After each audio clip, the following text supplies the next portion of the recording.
Bueno, es un gusto para mí saludarte. Este día estamos iniciando una nueva serie de predicaciones a propósito de nuestro arribo a el Nuevo Testamento en nuestro plan de lectura de la Biblia en un año.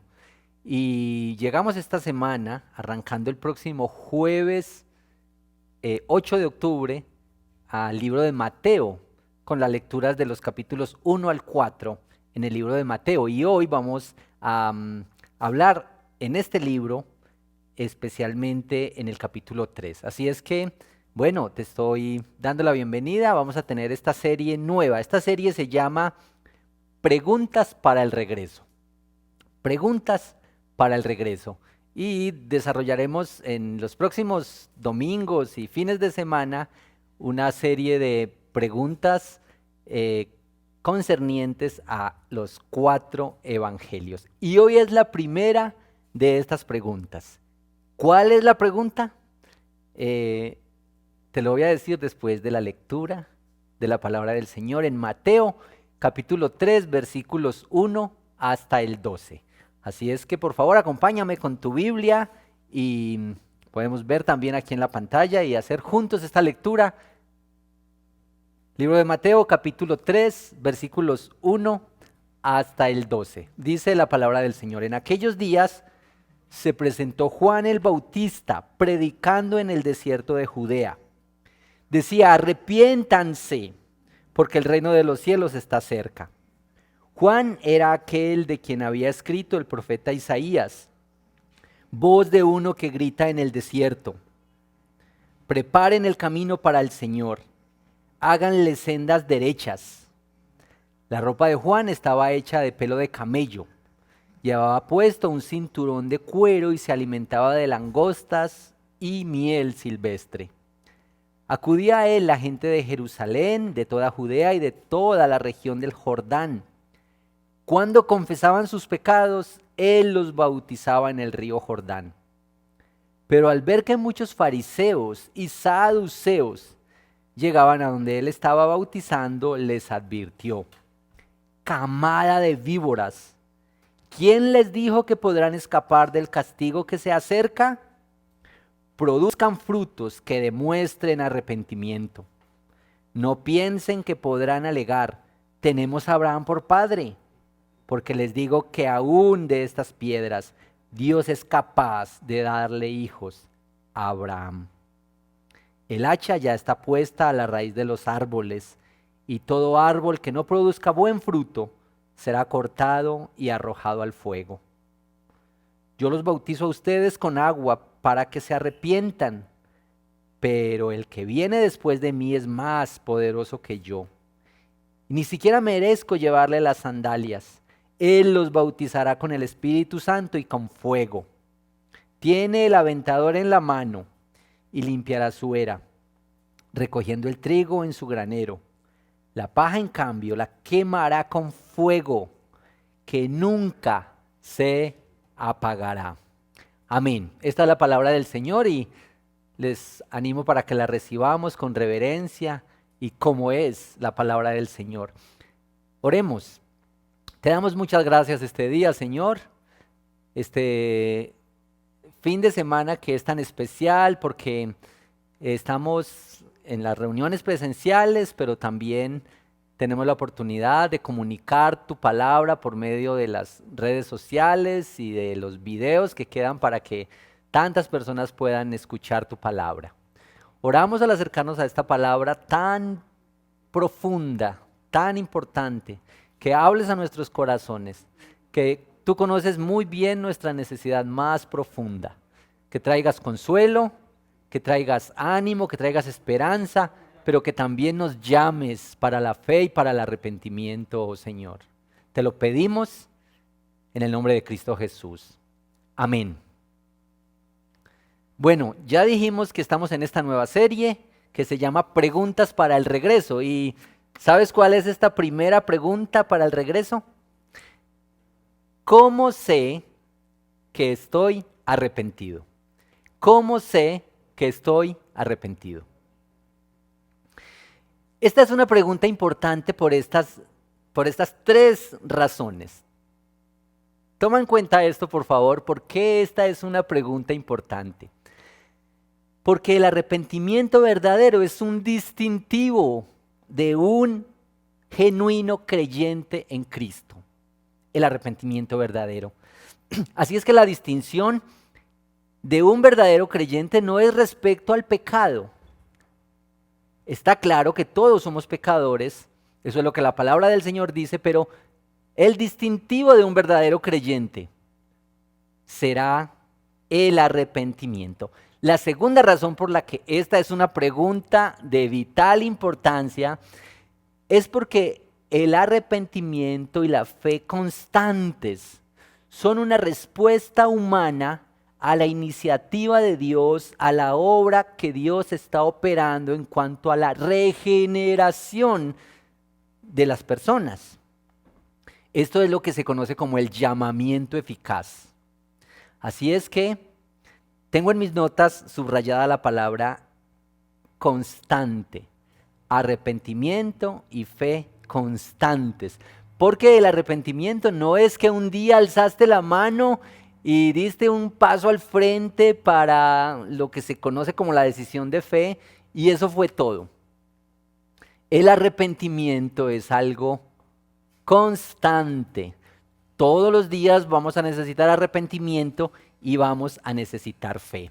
La tercera razón por la que esta es una pregunta pertinente y muy importante para ti hoy es porque nos va a ayudar a identificar un creyente genuino. Miren que esto es muy importante en el tiempo cuando todo lo falsifican. ¿No se han dado cuenta ustedes, mis amigos, que todo lo falsifican? También hay creyentes que han sido falsificados o se muestran como creyentes o se presentan o cuando aparece el listadito ponen el chulito como yo soy creyente, yo soy un cristiano. Porque la verdad no eres cristiano porque digas serlo. Tampoco eres cristiano porque te agrade Jesús. No eres cristiano porque vas a te reúnes con un grupo de cristianos o porque vas a una iglesia. Todavía eso no lo hace cristiano a uno. Entonces uno se pregunta, ¿cuáles son entonces los distintivos de un cristiano? ¿Cómo lo identificamos? ¿Cómo sé yo que este es un cristiano? Y tal vez la pregunta más concreta es, ¿tú eres un cristiano? ¿Te identificas como un cristiano? Bueno, aquí vamos a dar hoy unas pistas para el autoexamen. Ahora que están tan de moda los autoexámenes, tal vez hoy hay una buena oportunidad para hacer un autoexamen y ver si uno es o no un verdadero cristiano o si realmente se ha arrepentido. Quiero que miremos de nuevo este texto, Mateo capítulo 3, para que veamos algunos detalles que nos van a dar unas pistas en este propósito. Quiero abordar 3 temitas centrales y algunos subpuntos, pero este es mi primer tema central. Este texto habla sobre la necesidad del arrepentimiento. La necesidad del arrepentimiento. Versículo 2 de Mateo capítulo 3 dice, esta es la predicación de Juan. Arrepiéntanse porque el reino de los cielos está cerca. Esta es una declaración contundente, clara. Y dice que mucha gente venían arrepentidos y se bautizaban. Dicho sea de paso, no había mucha preparación ni mucha explicación sobre el bautismo. Enseguida se bautizaban. Creían y eran bautizados como una expresión externa de una convicción profunda que había en su corazón. Por cierto, hay bautismos próximamente en nuestra iglesia. Versículo 7 de Mateo 3 dice que había fariseos y saduceos que llegaban a donde él estaba bautizando. Fariseos y saduceos llegaban donde él estaba bautizando, pero no llegaban precisamente con el propósito de bautizarse. No llegaban para ser bautizados porque no creían, criticaban, veían innecesario el bautismo. Ellos, fariseos y saduceos, se consideraban puros. Los fariseos porque ellos obedecían la ley al pie de la letra. Y los saduceos porque pertenecían a un grupo religioso de sacerdotes y debido a sus actividades en el servicio sacerdotal tenían que estar lavándose permanentemente, así es que ellos decían, no necesitamos el bautismo. Se lavaban constantemente. Estos dos grupos religiosos, religiosidad, consideraban que el arrepentimiento y el bautismo eran innecesarios porque había unas prácticas externas que ellos ya estaban haciendo y no consideraban necesario este bautismo. Esto es la superficialidad de las obras que implica la religión. Las obras de la religión, mis amigos, son una auténtica tragedia. Hay tanta ausencia de predicación de arrepentimiento hoy en muchas iglesias que es muy lamentable. Algunos motivadores que se prestan de predicadores pero no anuncian a Cristo, que hablan por horas sin abrir la palabra del Señor, sin anunciar a Cristo. Un cristianismo sin Cristo es una tragedia. Muchas motivaciones, mucho ánimo, muchas palabras lindas, palabras hermosas, finamente decoradas, pero mis amigos, se necesita el anuncio del arrepentimiento y de Cristo. Como un mensaje de WhatsApp que recibí. Le pedí a Dios que me diera todo para gozar la vida. Y Él me dio la vida para gozar todo. Y pues muy lindas las palabras y todo, pero eso no es el evangelio, mis amigos. Y hay tantas frases en la mañana, en la tarde, que se comunican, se pasan de un lado a otro. El problema con estos mensajes lindos, el problema con la predicación sin Cristo, el problema con los motivadores que se presentan como predicadores, es que pueden generar lo que se ha conocido como un efecto placebo. Efecto placebo. Ustedes pueden googlear, pero no en este momento. ¿De qué se trata el efecto placebo? Una sensación temporal de alivio. Mira, mi amigo, si hay algo peor que no tener un remedio, es tener el remedio equivocado. Porque quien no tiene el remedio todavía está buscando. Quien tiene el remedio equivocado, quizás se ha acomodado, está relajado, está satisfecho pensando que eso es lo que necesita. Mi segundo punto se refiere al fruto. Fruto, la evidencia del arrepentimiento. Fruto, la evidencia del arrepentimiento. Y quiero que mires conmigo, por favor, en el versículo 8 de este capítulo 3 de Mateo, donde estamos leyendo, produzcan frutos que demuestren arrepentimiento. Produzcan frutos que demuestren arrepentimiento. Mire, estas palabras son muy contundentes. Cortas palabras, sencillas y comprensibles palabras que Juan le dijo a estos representantes religiosos, escribas, fariseos y saduceos. Estas palabras no eran para cualquiera. Eran personas influyentes de la época, religiosos, líderes, servidores, que quizá estaban sinceramente equivocados. No plantea una polémica, no hace una discusión, no es una conversación sobre lo que están creyendo, en qué están equivocados. No se trataba de ese punto. Solo esto: produzcan frutos que demuestren arrepentimiento. Jesús lo afirmó un poco más adelante acerca del fruto. El fruto es contundente, es evidente, no hay pérdida si valoramos el árbol por el fruto. Mateo 7 del 15 al 20, quiero que leamos juntos este texto. Mateo 7 del 15 al 20 dice que por sus frutos los conoceréis.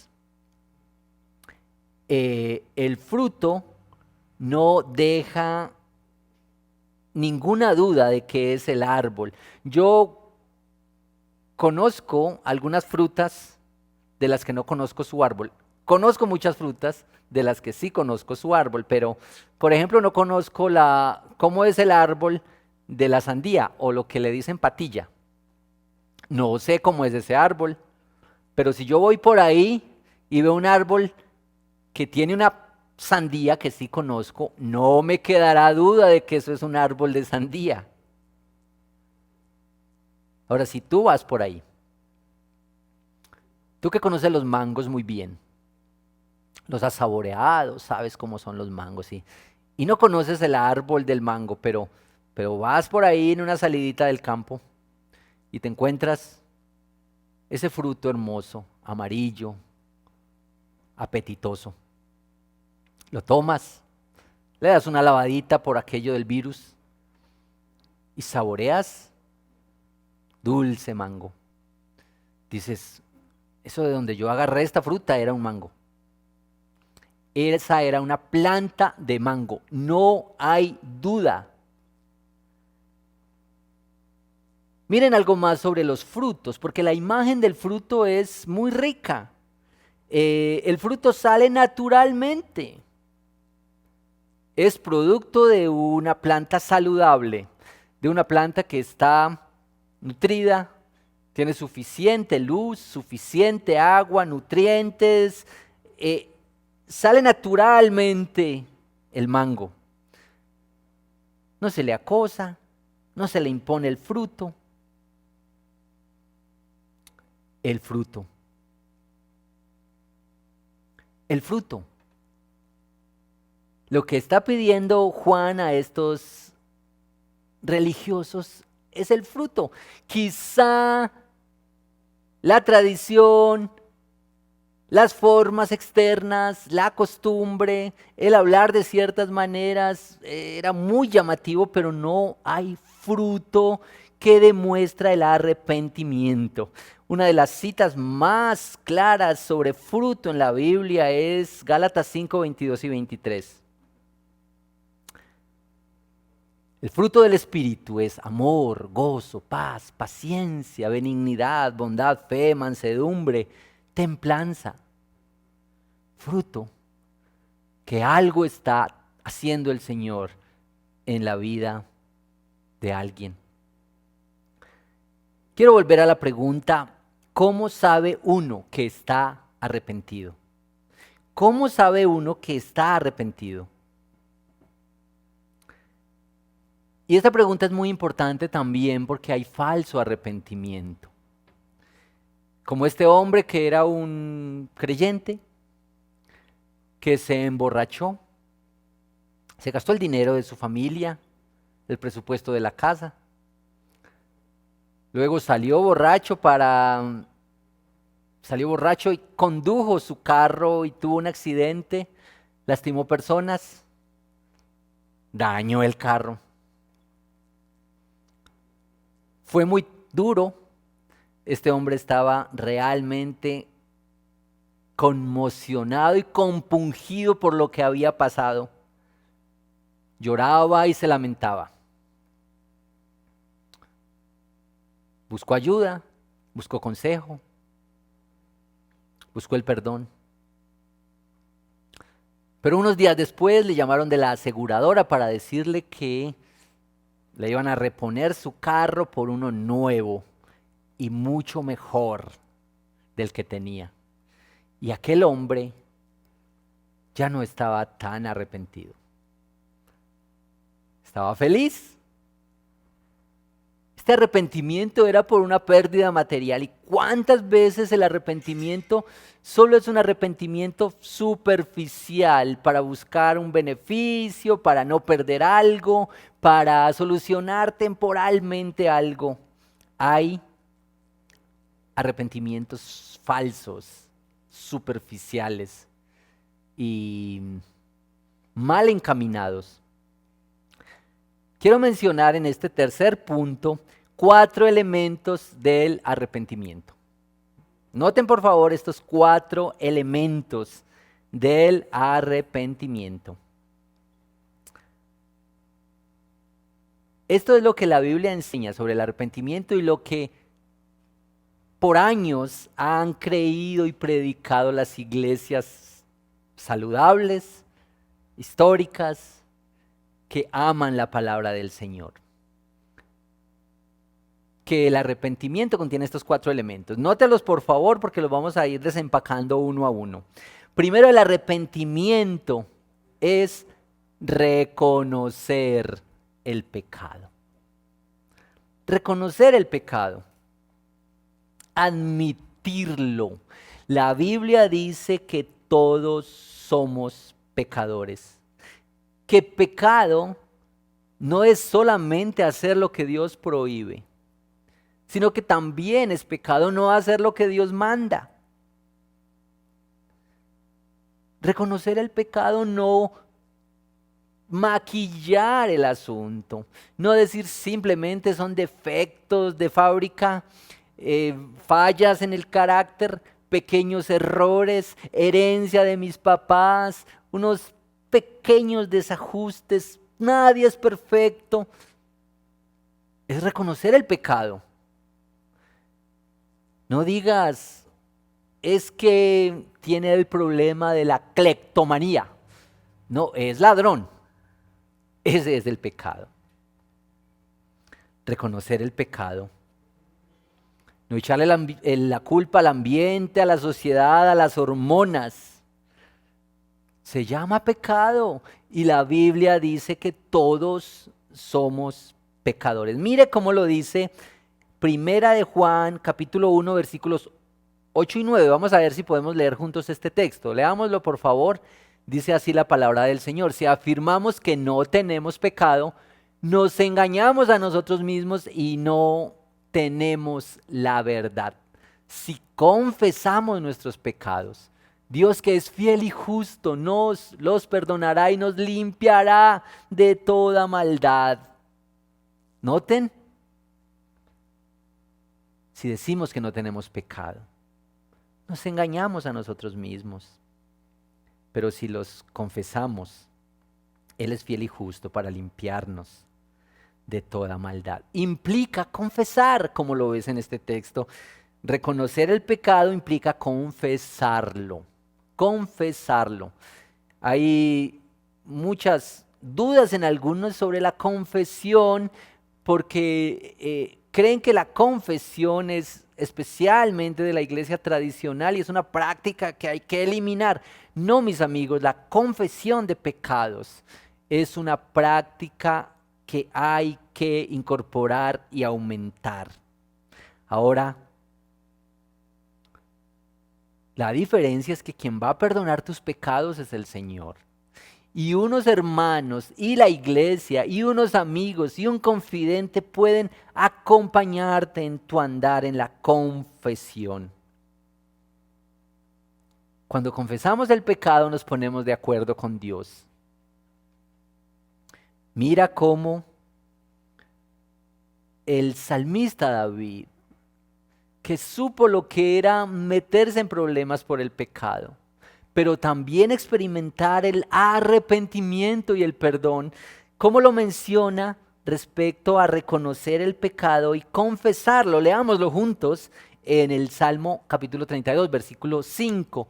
Pero te confesé mi pecado y no te oculté mi maldad. Y me dije, voy a confesar mis transgresiones al Señor.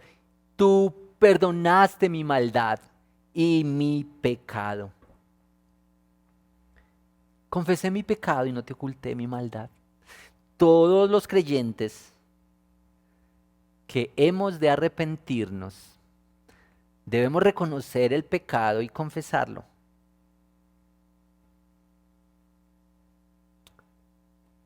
Eso es lo primero, reconocer el pecado y confesarlo. La segunda cosa, son 4, es odiar el pecado.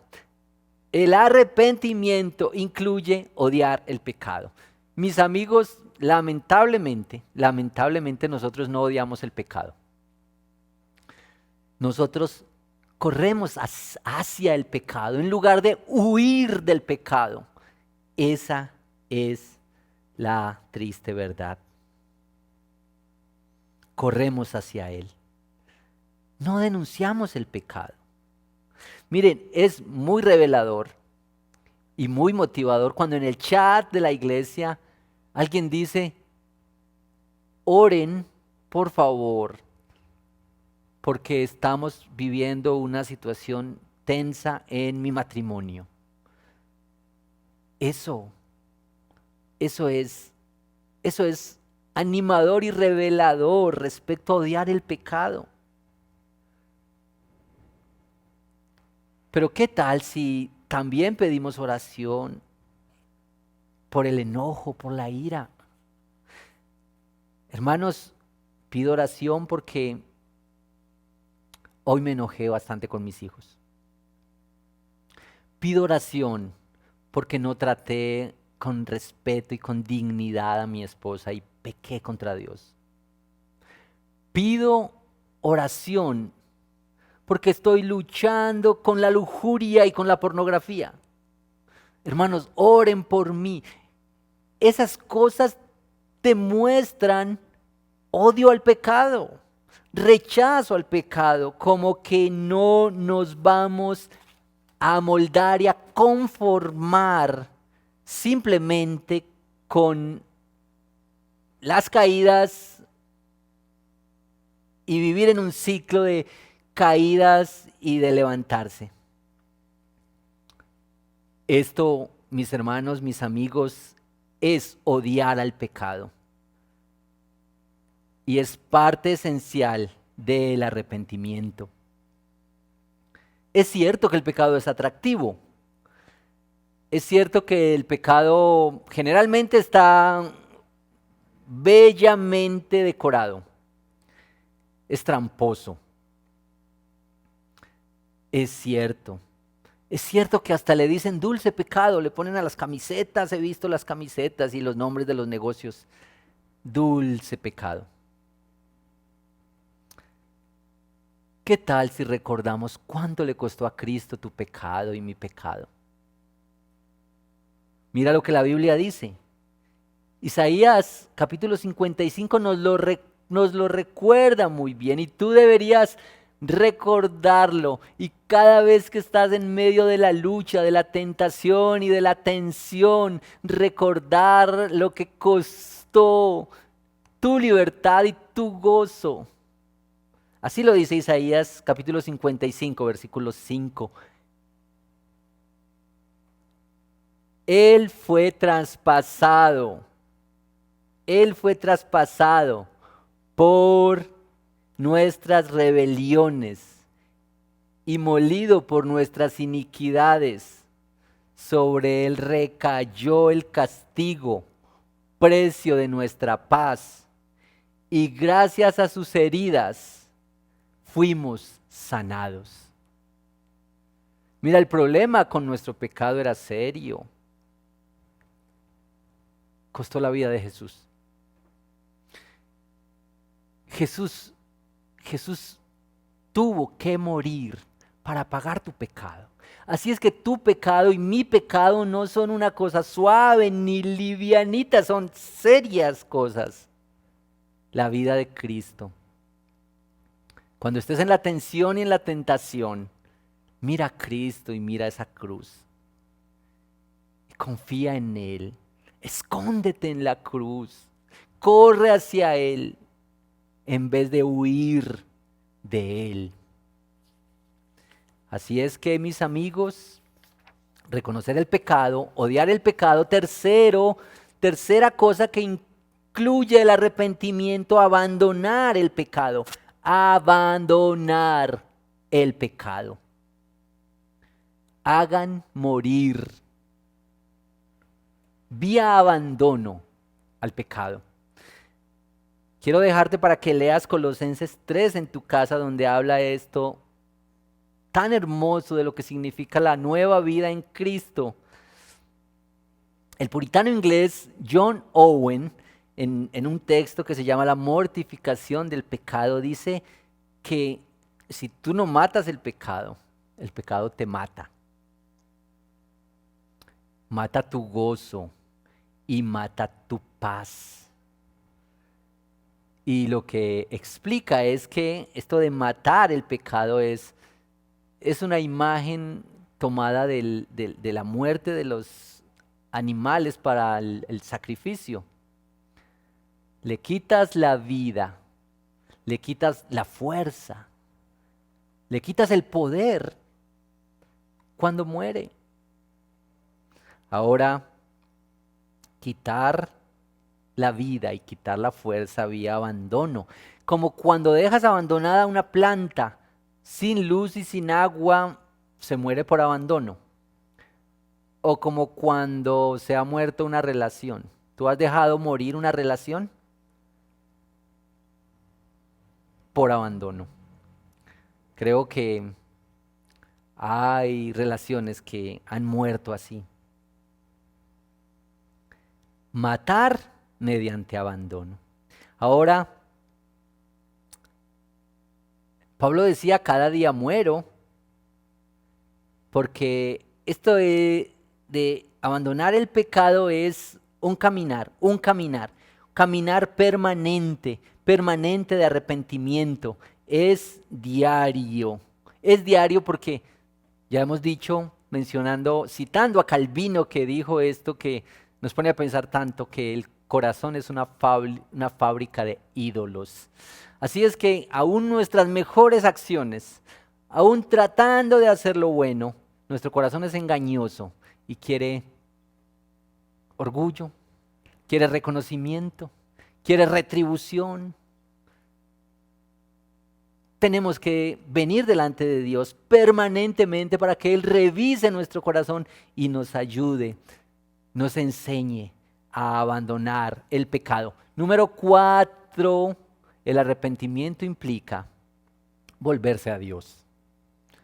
Volverse a Dios. Mira cómo lo dice Hebreos capítulo 4, versículo 5. Vamos a leerlo juntos. Hebreos 4, versículo 5. Porque no tenemos un sumo sacerdote incapaz de compadecerse de nuestras debilidades, sino uno que ha sido tentado en todo de la misma manera que nosotros, aunque sin pecado. Volver a Dios. Arrepentimiento entonces, mi amigo, mi amiga. Reconocer el pecado, odiar el pecado, abandonar el pecado y volverse a Dios. Esto es a lo que estamos llamados. De esto es de lo que finalmente se trata. Si tú eres un creyente en Cristo, si tú has venido a la fe, si el Señor te ha llamado, si el Señor te ha redimido, anhela para tu vida y para los tuyos respuestas en arrepentimiento y en fe. Respuestas a la obra regeneradora de Dios. Mira, yo sé que a veces oramos por nuestros amigos o nuestros familiares, que les vaya bien en esa entrevista de trabajo, que les vaya bien en su universidad, que les vaya bien en la salud, que tengan gozo en la vida. Pero, ¿qué tal, mis amigos, si pedimos que nuestros familiares, que nuestros amigos, cuando tú oras por alguien, di: Señor, que esa persona pueda responder en arrepentimiento y en fe a la obra regeneradora que tú estás haciendo en él o en ella? Eso, mis amigos, es más grande que la salud, más grande que el trabajo, más grande que una profesión, más grande que un bienestar o que un carro, que una casa. Responder en arrepentimiento delante del Señor, responder al llamado que Él está haciendo y a la obra regeneradora que Él está haciendo en el corazón. No te conformes con menos.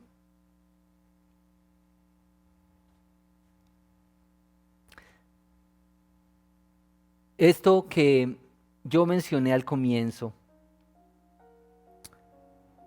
esto que dije al comienzo, no es que el creyente esté completamente libre del pecado. El arrepentimiento no implica que hay un momento donde ya no hay pecado. El creyente sabe que es pecador, se arrepiente y ve progreso en la obra de santificación que el Señor está haciendo en su propia vida. No hay un momento cuando el creyente puede decir: ya llegué al punto. Mientras haya vida en nosotros, vamos a tener que caminar en arrepentimiento y en fe. Y vamos a tener que ver al Señor trabajando y obrando en nuestra propia vida. Si tú eres una persona que no ha venido a Cristo, si tú no has puesto tu confianza en Él, si tú no te has arrepentido, yo quiero decirte que Dios te está llamando. Responde hoy. Quizá ante la pregunta de si soy un verdadero creyente, tu respuesta es no. Quizás has estado por años en una iglesia, quizás has tenido amigos cristianos y familiares cristianos, pero no estás seguro. Reconocer el pecado, odiar el pecado, abandonar el pecado y volverse a Dios. Si esto no te define, si esto no ha ocurrido en tu vida, hazlo hoy. Ven confiado al Señor. Lánzate en sus brazos amorosos para salvación. No se trata de ir... Bueno, esto dije que es un autoexamen, porque es fácil también ir buscando por ahí cristianos y volverse un examinador de cristianos. Por cierto, todos hemos sido decepcionados porque alguien nos dijo que era un cristiano, pero su fruto no era. Pero más allá de ir buscando cristianos, yo quiero que pienses: si tú eres uno y si no lo eres, ven al Señor para confiar en Él. Ven en arrepentimiento porque Él te está llamando. Es hoy. Quiero que terminemos con esta oración. Si tú has confiado en el Señor, debes saber que hoy también tienes que arrepentirte y venir en fe. Y el Señor está trabajando en tu vida. Si no has venido a Él, ven confiado. Busca caminar. Busca a quién confesar. Busca quién te acompaña en tu caminar con Cristo. Busca una iglesia donde puedas ser enseñado en la palabra de Dios. Cambia tus amigos. Cambia tus hábitos. El fruto va a producirse naturalmente a partir del arrepentimiento y la fe, al venir a Cristo y confiar completamente en Él.